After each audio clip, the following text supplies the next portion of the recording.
Today I'm going to teach you how to update your iPhone to iOS 26. First, open Settings. Then, scroll down and click on General. Then click on Software Update.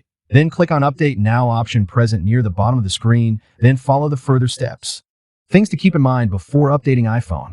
First, check if your iPhone model supports the new iOS. Older models may lose support and won't get updates. Second, back up your data via iCloud or iTunes/Finder. Ensures you can restore everything if the update fails. Third, free up 5 to 10 gigabytes of storage space. Updates need extra room to download and install smoothly. Fourth, charge your iPhone to at least 50% or keep it plugged in. Prevents shutdown during installation. Fifth, connect to a stable Wi-Fi network. Updates are large and mobile data may fail or cost extra. Sixth, update all apps from the App Store. Older app versions may crash or not work with the new iOS. Seventh, wait for bug fix updates if stability is important. New iOS versions often launch with minor glitches. Eighth, confirm compatibility of critical apps and accessories. Banking, health apps, or AirPods may need updates.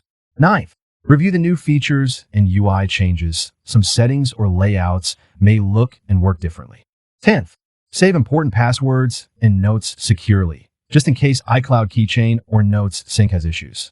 11th, expect temporary battery drain after updating. System reindexes files, photos, and apps in the background. 12th, restart your iPhone if performance feels slow. Helps clear minor update-related lags and bugs. I hope you found it helpful. Don't forget to like, subscribe, and share.